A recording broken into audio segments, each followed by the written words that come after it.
జీవితంలో అత్యంత పవిత్రంగా భావించే పెళ్లి బంధంలో ఇలాంటి మోసం ఎదురైనప్పుడు కలిగే బాధ, ఆవేదన మాటల్లో చెప్పలేనివి.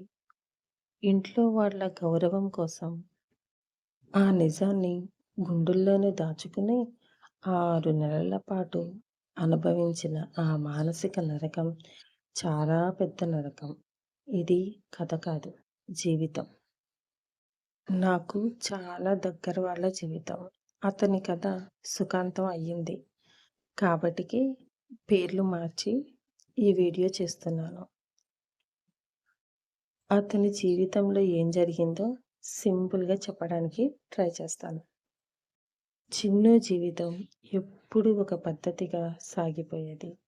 ఇంట్లో వాళ్ళు చూసిన సంబంధం, వాళ్ళ నమ్మకం, సంతోషం. ఇది చిన్ను ప్రపంచం. పెద్దలు కుదిర్చిన ఆ అమ్మాయితో పెళ్లి పీటలు ఎక్కినప్పుడు ఒక కొత్త అందమైన జీవితం మొదలవుతుందని ఆశపడ్డాడు. కానీ విధి అతని జీవితంతో ఒక క్రూరమైన ఆట ఆడుతుందని అతను ఊహించలేదు. పెళ్ళైన కొత్తలో అందరి ఇళ్ళలానే ఆ ఇంట్లో సంతోషాలు వెల్లివిరిశాయి. పెళ్లి తర్వాత వచ్చే అత్యంత పవిత్రమైన సత్యనారాయణ స్వామి వ్రతం రోజు అది. ఇల్లంతా బంధువులు, పూజలు, హడావిడి.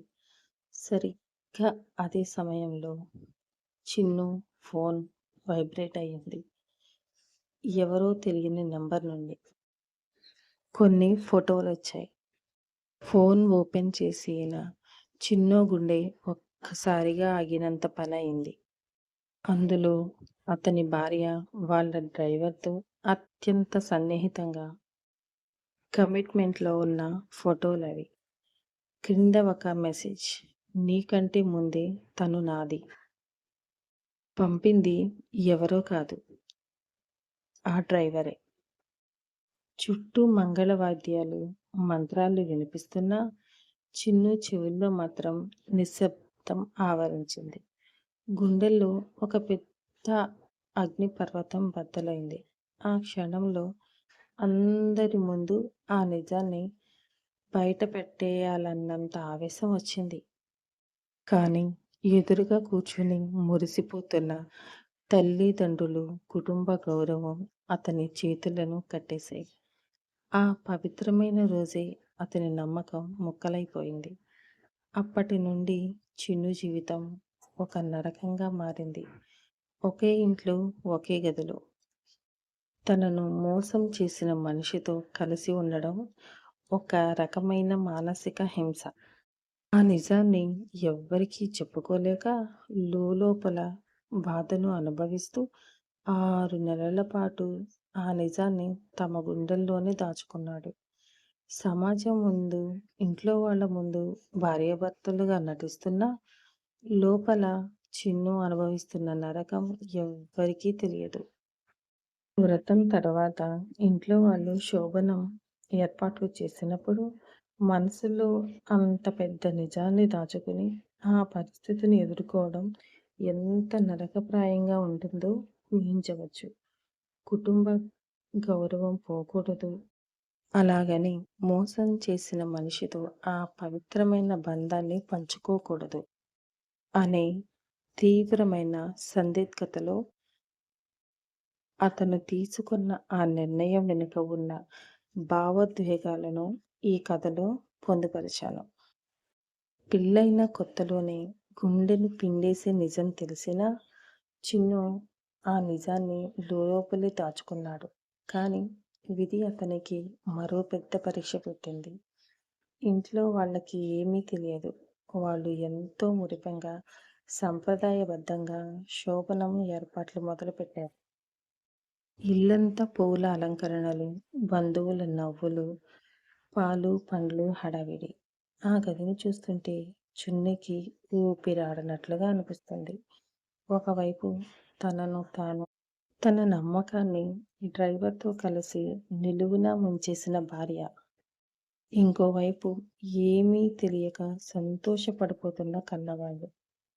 ఆ గదిలోకి వెళ్ళడం అంటే తన ఆత్మగౌరవాన్ని తానే చంపుకోవడమే అని చిన్నుకి అర్థమైంది. కానీ ఆ క్షణంలో ఇంట్లో గొడవ చేస్తే తల్లిదండ్రులు తట్టుకోలేరు. ఊరిలో పరువు పోతుంది. ముహూర్త సమయం దగ్గర పడుతుంది. చిన్ను మనసు వేగంగా ఆలోచించింది. ఆవేశపడకుండా ఒక ఉపాయం ఆలోచించాడు. సరిగ్గా గదిలోకి వెళ్ళే సమయానికి చిన్ను అందరి ముందుకు వచ్చి, అమ్మ, అర్ధరాత్రి ఒక ముఖ్యమైన పని మీద పక్క ఊరిలో ఉన్న పిన్ని వాళ్ళ ఇంటికి వెళ్ళాలి. రేపొద్దున్నే వస్తాను అని చెప్పాడు. శుభకార్యం సమయంలో రాత్రిపూట బయటకు వెళ్తాననడంతో ఇంట్లో వాళ్ళు ఆశ్చర్యపోయారు. వద్దు అని వారించారు. కానీ చిన్ను మొహం చూసి అది చాలా అత్యవసరమైన పని అని గ్రహించి సరే అన్నారు. అలా చిన్ను తన భార్యను తీసుకుని అదే ఊరిలో ఉంటున్న వాళ్ళ పిన్ని ఇంటికి బయలుదేరాడు. కారులో ఇద్దరి మధ్య నిశ్శబ్దం రాజ్యమేలుతుంది. ఆ అమ్మాయిని చిన్ను మనసులో ఏముందో తెలియదు. పిన్ని ఇంటికి చేరుకున్నాక చిన్ను భార్యతో ఒక్క ముక్క కూడా మాట్లాడలేదు. ఆమెను ఒక గదిలో ఉండమని చెప్పి అతను మాత్రం పిన్ని వాళ్ళ వరండాలో ఒక కుర్చీ వేసుకుని కూర్చున్నాడు.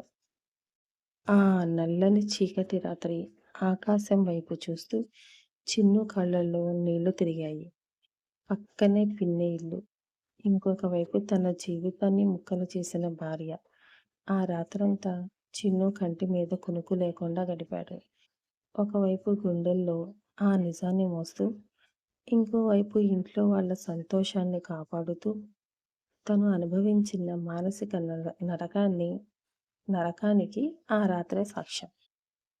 6 నెలల సుదీర్ఘ పోరాటానికి, భవిష్యత్తులో తాను తీసుకోబోయే గట్టి నిర్ణయానికి పునాది పడింది ఆ రాత్రి.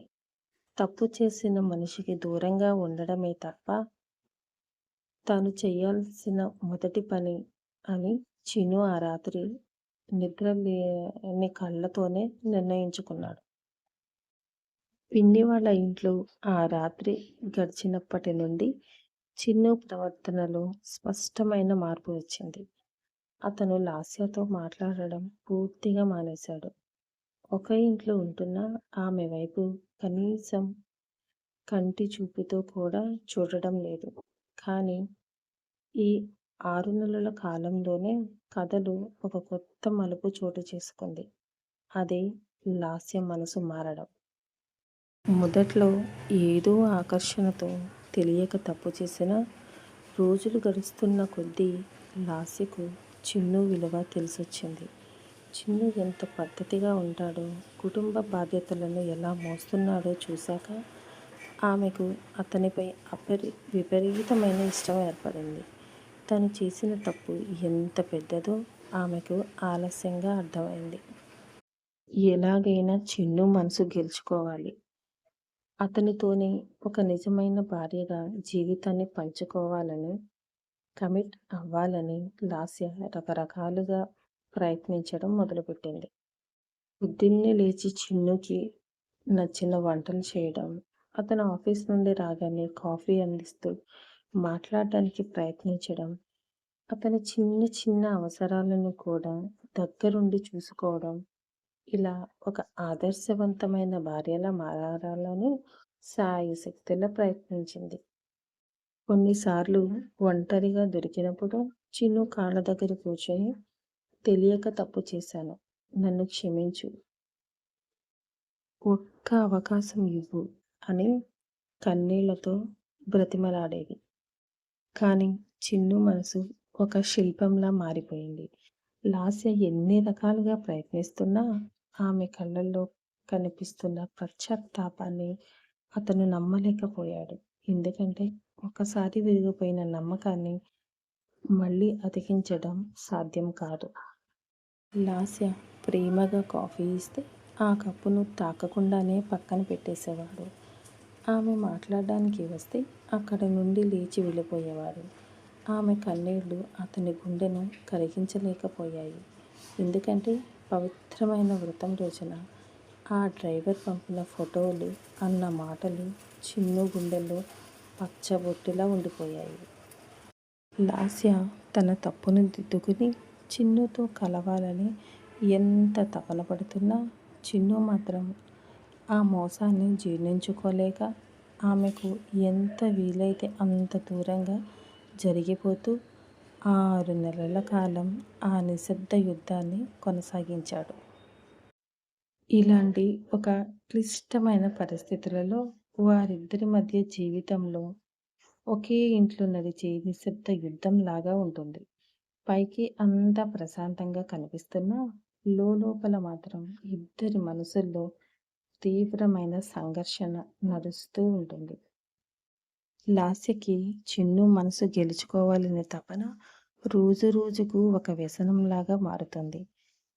తను చేసే ప్రతి పనిలోనూ అంటే వంట చేయడం, బట్టలు సదరడం, చిన్ను ఇష్టాయిష్టాలు తెలుసుకోవడం, అతని గుర్తింపు కోసం ఆరాటపడుతుంది. చిన్ను తన వైపు ఒక్కసారైనా ప్రేమగా చూస్తే చాలు అని తపిస్తుంది. కానీ ప్రతిసారి చిన్ను నుండి వచ్చే నిర్లక్ష్యం ఆమెను మానసికంగా కుంగదీసింది. చేసిన తప్పుకు ఇంత పెద్ద శిక్ష అని ఏడుస్తూ ఆమె రాత్రులు గడపాల్సి వచ్చింది. రోజులు గడుస్తున్న కొద్దీ చిన్ను దూరం పెరిగిపోతుండడం లాస్యను కలవరపెట్టింది. మాటలతో, వంటలతో అతని మనసును కరిగించలేకపోతున్నాయని ఆమెకు అర్థమైంది. ఒక మగాడిగా చిన్నుని తన వైపు తిప్పుకోవడానికి, ఆ బంధాన్ని నిలబెట్టుకోవడానికి లాస్య తన చివరి ప్రయత్నంగా తన అందచందాలను అస్త్రంగా మార్చుకోవాలని నిర్ణయించుకుంటుంది. ఒకరోజు రాత్రి ఇంట్లో వాళ్ళంతా నిద్రపోయిన వేళ చిన్ను గదిలోకి వచ్చేసరికి లాస్య ఎన్నడూ లేని విధంగా తయారై ఉంది. అతని మనసును ఆకర్షించేలా తన అందాలన్నింటినీ ఆరబోస్తూ ఒక సమ్మోహన రూపంలో ఎదురు చూస్తుంది. ఆమె కళ్ళల్లో ఒకవైపు అపరాధ భావం, ఇంకోవైపు చిన్నుని ఎలాగైనా దక్కించుకోవాలనే కామం, ప్రేమ కలగలిసి ఉన్నాయి. చిన్ను గదిలోకి రాగానే ఆమె నెమ్మదిగా అతని దగ్గరికి వచ్చి చేతులు పట్టుకొని తన శారీరక సన్నిహితంతో అతన్ని కౌగిలించుకోవడానికి ప్రయత్నించింది. కథలో ఇదొక ఊహించని అత్యంత కీలకమైన మలుపు. లాస్య ప్రయత్నాలు ఫలించి చిన్ను ఆమె వైపు మొగ్గు చూపాడు, లేదా తన ఆత్మగౌరవాన్ని పక్కన పెట్టి ఆ బంధాన్ని ఇంకొక అవకాశం ఇచ్చాడా అనే కోణంలో ఈ ఘట్టం సాగుతుంది. లాస్య చేసిన ప్రయత్నాలకు చిన్ను లొంగిపోయి ఆమెతో కమిట్ అయిన ఆ క్షణాన్ని కథ రూపంలో ఇక్కడ ఇస్తున్నాను. మనసు మారిన క్షణం. మనిషి రాయి కాదు. ఎంత కఠినంగా ఉందామనుకున్నా కొన్నిసార్లు కాలం ఎదుటివారి కన్నీరు మంచులో కరిగిపోయేలా చేస్తాయి. లాస్య రోజు రోజుకు పడుతున్న తపన, తన తప్పును తెలుసుకుని పశ్చాత్తాపంతో ఆమె ఏడుస్తున్న ఏడ్పు చిన్ను మనసుని నెమ్మదిగా తొలచడం మొదలుపెట్టాయి. ఆ రాత్రి లాస్య తన సర్వస్వాన్ని అడ్డుపెట్టి కన్నీళ్లతో చిన్ను కాళ్ళపై పడి బతిమలాడినప్పుడు చిన్ను లోపల ఒక పెద్ద యుద్ధం నడిచింది. ఒకవైపు డ్రైవర్ పంపిన ఫోటోలు గుర్తొస్తూనే ఉన్నాయి. ఇంకోవైపు తన కళ్ళ ముందు పూర్తిగా మారిపోయి కుమిలిపోతున్న ఒక స్త్రీ కనిపించింది. లాస్య ఏడుస్తూ చిన్నుని గట్టిగా హత్తుకుంటుంది. ఆ స్పర్శతో ఈసారి చిన్నుకి అసహ్యం కలగలేదు. బదులుగా ఆమె గుండె చప్పుడు, అందులోని ఆవేదన అతనికి స్పష్టంగా తెలిసాయి. తప్పు చేయడం మనుషుల నైజం కావచ్చు, కానీ దాన్ని తెలుసుకొని ఇంతలా నరకం అనుభవించడం నిజమైన పశ్చాత్తాపమే అని చిన్ను భావించాడు. మెల్లగా చిన్ను తన చేతులను లాస్య వైపు చాచాడు. ఇన్నాళ్ళు తను మోసిన 6 నెలల నిశ్శబ్ద భారాన్ని, కోపాన్ని ఆ క్షణంలోనే వదిలేశాడు.